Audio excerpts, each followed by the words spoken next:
Hello everyone, అందరూ ఎలా ఉన్నారండి? బాగున్నారా? మీ అందరూ బాగుండాలని నేను ఎప్పుడు కోరుకుంటానండి.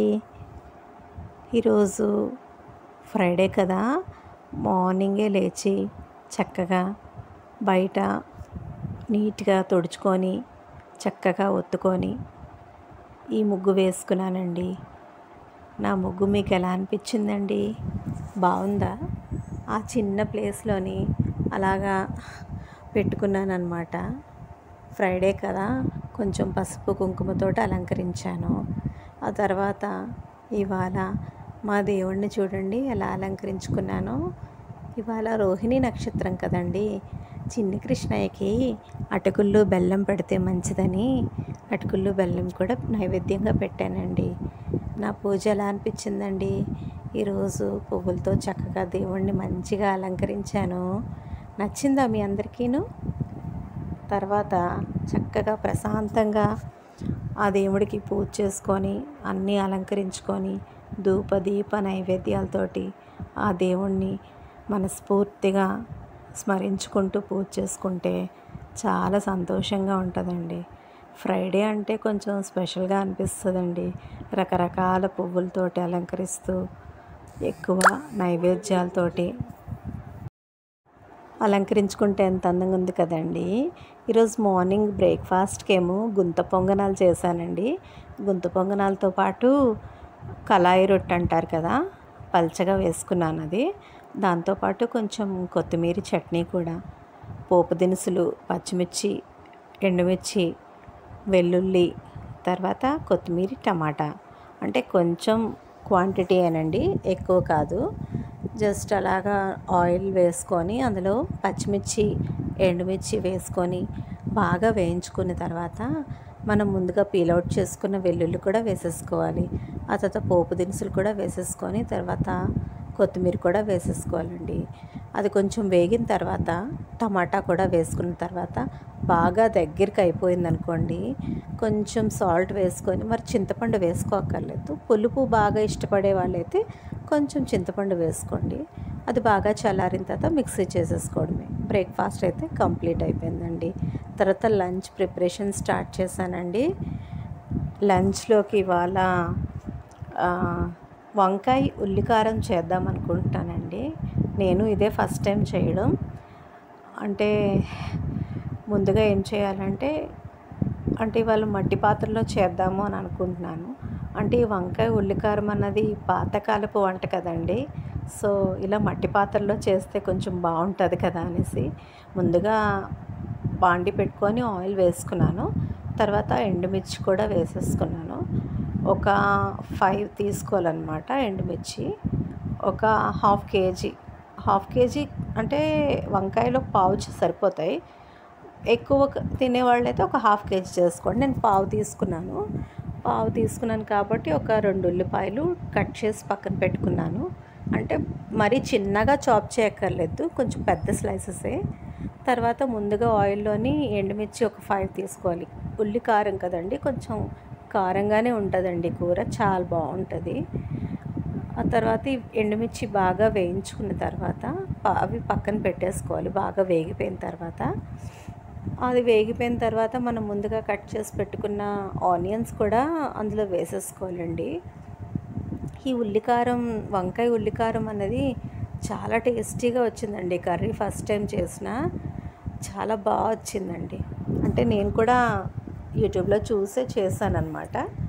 సో ఫస్ట్ టైం చేసిన చాలా టేస్టీగా వచ్చింది. ఈ ఉల్లిపాయలు ఉన్నాయి కదండి, ఈ ఉల్లిపాయలు ఏంటంటే కొంచెం ట్రాన్స్పరెంట్గా అయిపోవాలన్నమాట. ట్రాన్స్పరెంట్గా అంటే మనకి కొంచెం మెత్తబడాలి. అది బాగా మెత్తబడిన తర్వాత మనం ఈ ఉల్లిపాయలు పక్కన తీసి పెట్టుకోవాలన్నమాట. ఈ ఉల్లిపాయలును ఈ ఎండుమిర్చి ముందుగా వేయించుకున్నాం కదా, ఈ రెండు పేస్ట్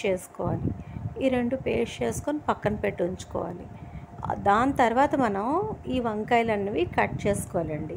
ముందుగా కట్ చేసేసుకున్నాం అనుకోండి, వంకాయ కొంచెం టేస్ట్ మారిపోతుందన్నమాట. కట్ చేసి సాల్ట్ వాటర్లో వేసుకొని కొంచెంసేపు ఉంచుకున్నాం అనుకోండి, ఆ తర్వాత ఈ పోపు కూడా రెడీ చేసుకోవాలి. సరే, వంకాయలు ట్రాన్స్పరెంట్గా అయిపోయాయి అంటే అందులో పచ్చివాసన కూడా పోవాలి. పచ్చివాసన పోయేంత వరకు ఈ ఉల్లిపాయలు బాగా వేయించుకోవాలి. చూసారా, బాగా వేగిపోయాయి. మంచిగా ఆ ఉల్లిపాయలు వేగుతుంటే చాలా మంచి అరోమా వచ్చిందండి. అంటే మన బ్రౌన్ ఆనియన్స్ స్మెల్ వస్తుంది కదా, అలా వచ్చింది. తర్వాత వంకాయ ఉల్లికారంతో పాటు కొంచెం మజ్జిగ చారు చేసుకుందాం అనేసి కొంచెం పెరుగు గిన్నెలో వేసుకొని మజ్జిగ చిలుకుతున్నాను. మజ్జిగ అంటే కొంచెం బాగా పల్చగా చేసేయకూడదు, నార్మల్గా చేసుకోవాలి. ఆ తర్వాత ఆ మజ్జిగ చిలికేసుకొని మళ్ళీ బాండీలో ఆయిల్ వేసుకున్నాను. ఆయిల్ వేసుకున్న తర్వాత ఈ వంకాయ ఉల్లికారం అనమాట. ఈ వంకాయ ఉల్లికారం అయిపోయిన తర్వాత మజ్జిగ చారు ఈ ఉల్లికారంతో పాటు మజ్జిగ చారు చేసుకుంటున్నాను కదండి. ఈ మజ్జిగ చారులోని పచ్చి ఉల్లిపాయలు వేసుకుంటే చాలా బాగుంటుందండి. మనం ఆ రైస్లో కలుపుకొని తింటుంటే ఈ మధ్యలో ఈ ఉల్లిపాయలు తగులుతూ ఉంటే చాలా బాగుంటుందండి. ఈ సమ్మర్ సీజన్లోని మ్యాక్సిమం ఇలా మజ్జిగ చారులు, పెరుగు టమాటా పచ్చళ్ళు ఇలాంటివి చేసుకొని తిన్నామనుకోండి, బాడీ కొంచెం చలవ చేస్తుంది. ఈ మజ్జిగ చారు పోపు ఏం లేదండి, పచ్చిమిర్చి, శనగపప్పు, మినపప్పు, ఆవాలు, జీలకర్ర వేసుకోవాలి. దాంతోపాటు కొంచెం 1 స్పూన్ వాము కూడా వేసుకోండి. వాము అనేది మంచి అరోమా ఇస్తుందండి. ఈ పోపు అనేది బాగా వేగాలన్నమాట. మంచిగా కలర్ మారిన తర్వాత కొంచెం మనం ఉల్లిపాయలు ఎక్కువ వేసుకోకూడదు, ఒక 2-3 స్పూన్స్ ఉల్లిపాయ తరుగు వేసుకుంటే సరిపోతుంది. ఆ మజ్జిగ చిలుక్కున్నాను కదండి, అందులో కొంచెం సాల్ట్ వేసేసుకుంటున్నాను. అంటే సరిపడా సాల్ట్ వేసేసుకోవాలి. దాని తర్వాత ఈ మజ్జిగ బాగా చిలికేసి పక్కన పెట్టుకున్నాం కదా, ఈ తాలింపు కూడా బాగా వేగింది. తర్వాత చెప్పాను కదండి, ఒక 2 స్పూన్స్ ఆనియన్స్ చిన్నగా చాప్ చేసుకున్నవి ఈ తాలింపులో వేసేసుకోవాలి. ఇది బాగా వేగిన తర్వాత కొంచెం కరివేపాకు వేసుకోవాలండి. కరివేపాకు, కొత్తిమీర కూడా వేసుకుంటే మంచిగా ఈ ఆయిల్లో ఫ్రై అవుతే మంచి టేస్ట్ వస్తుంది అన్నమాట. ఇది బాగా వేగిన తర్వాత ఈ తాలింపు అనేది వేడిది వేయకూడదండి, కొంచెం చల్లారిన తర్వాత వేయాలి. అంటే వేడిది వేసేసాం అనుకోండి, మజ్జిగ విరిగిపోయి టేస్ట్ అనేది చేదైపోతుంది అన్నమాట. సో ఈ పాయింట్ మాత్రం మర్చిపోకండి.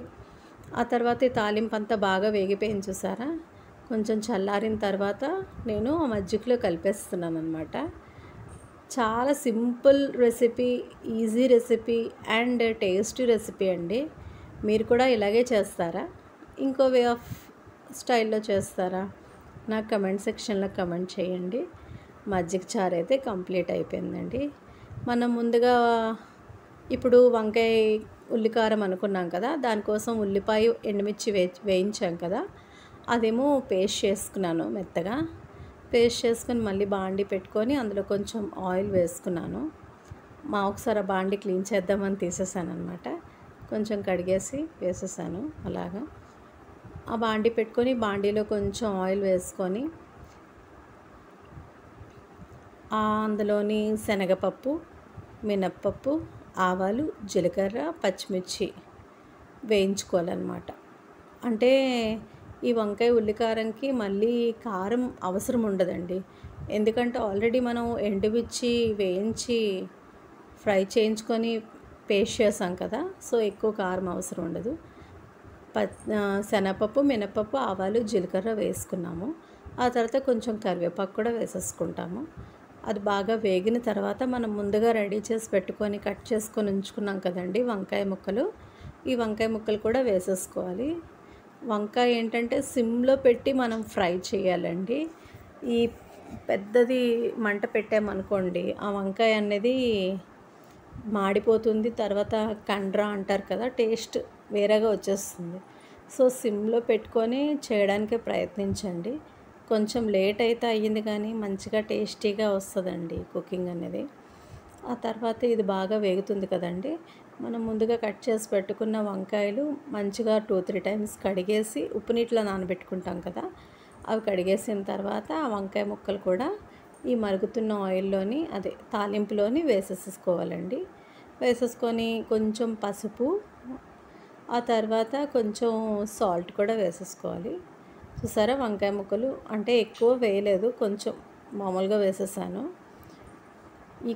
ఈ కర్రీ అనేది మనకి ఎక్కువ క్వాంటిటీలోనే అవుతుందండి, ఎందుకంటే ఈ వంకాయతో పాటు ఉల్లి కారం అంటే ఉల్లి ముద్ద కూడా వేస్తున్నాం కదా, సో అదేంటంటే చాలా మంచి టెక్స్చర్ తోటి భలే వచ్చిందండి కర్రీ మాత్రం. ఫస్ట్ టైం చేసినా చాలా టేస్టీగా వచ్చింది. మీరు కూడా ట్రై చేసి చూడండి. ఎలా వచ్చిందో నాకు కమెంట్ సెక్షన్లో కమెంట్ చేయండి. కొంచెం పసుపు వేస్తున్నానండి. దాని తర్వాత కొంచెం సాల్ట్ కూడా వేసేసుకోవాలి సరిపడా. అంటే ఎక్కువ అయిపోయిందనుకోండి టేస్ట్ బాగోదు. ఏ ఫుడ్కైనా ఏ రెసిపీకైనా సరిపడా ఉప్పు, కారం, ఆయిల్ వేసుకుంటేనండి ఏ కర్రీ అయినా టేస్ట్. ఎవరైనా సరే ఎవరైనా ఏ రెసిపీస్ అయినా కుక్ చేసేయగలరండి. ఎప్పుడు మంచిగా అన్నీ సరిపడా వేసుకుంటేనే టేస్ట్ ఏ రెసిపీకైనా సరే. ప్రతి ఒక్కరు స్టార్టింగ్ నుంచే కుకింగ్స్ రావు కదండి. మధ్య మధ్యలో అలా నేర్చుకున్నవే కదా వాళ్ళని వీళ్ళు చూసి. అలాగా మనం అన్నీ సరిపడా వేసుకుంటే ఆ రెసిపీకి టేస్ట్ అనేది ఆటోమేటిక్గా వచ్చేస్తుంది. చూసారా, వంకాయలు బాగా మెత్తగా అయిపోయిన తర్వాత మనం ముందుగా సిద్ధం చేసి పెట్టుకున్న ఈ ఉల్లి ఎండుమిర్చి పేస్ట్, మరి ఇంకేం వేయకూడదండి. ఉల్లిపాయ వేయించుకున్నది, ఎండుమిర్చి వేయించుకున్నది పేస్ట్ చేస్తాం కదా, ఆ పేస్ట్ వేసేసుకొని సిమ్లో పెట్టాలన్నమాట. సిమ్లో పెట్టి మూత పెట్టుకోవాలి. మూత పెట్టేస్తాము. ఒక్క 5 మినిట్స్ పోయిన తర్వాత చూడండి, ఆటోమేటిక్గా మీకు తెలిసిపోతుంది కర్రీ కంప్లీట్ అయిపోయింది, మీకు ఆల్రెడీ రెడీ అనేసి. కొంతసేపు దాని మీద మూత పెట్టేస్తాము. మూత పెట్టేసి అలా సిమ్లోనే వేయించుకోవాలన్నమాట. ఎప్పటికప్పుడు కలుపుతూ ఉండాలి, ఎందుకంటే అడుగు అంటేస్తూ ఉంటుంది. చాలా టేస్టీగా వచ్చిందండి కర్రీ మాత్రం ఎక్సలెంట్గా. కొంచెం కూడా మిగలేదు. నేను చేసింది కొంచెమేలండి, ఎక్కువ కాదు. అయినా సరే చాలా బాగుంది కర్రీ. మీరు కూడా ఇలా ట్రై చేయండి. ఎప్పుడు రొటీన్గా వంకాయ టమాటా, వంకాయ బఠానీ, వంకాయ ఫ్రై అలా కాకుండా ఈ స్టైల్లో కుక్ చేసి చూడండి, చాలా బాగుంటుంది. మీకు ఎలా అనిపించిందండి? మీకు కనుక నచ్చినట్టయితే లైక్ చేయండి, షేర్ చేయండి, సబ్స్క్రైబ్ చేయండి. నా వీడియోస్ మీకు ఎలా అనిపిస్తున్నాయి? ఇంకా మీకు ఎలాంటి వీడియోస్ తీయాలో, ఎలాంటి వీడియోస్ మీకు కావాలో చెప్తే నేను ఆ విధంగా చేసి మీకు పెడతా ఉంటాను. మీరు సపోర్ట్ చేయండి, లైక్ చేయండి. మీరు లైక్ చేశారనుకోండి, నా వీడియో రీచ్ అనేది చాలా బాగుంటుంది. చిన్న సబ్స్క్రిప్షన్ చాలా విలువైంది. Okay friends, bye, take care.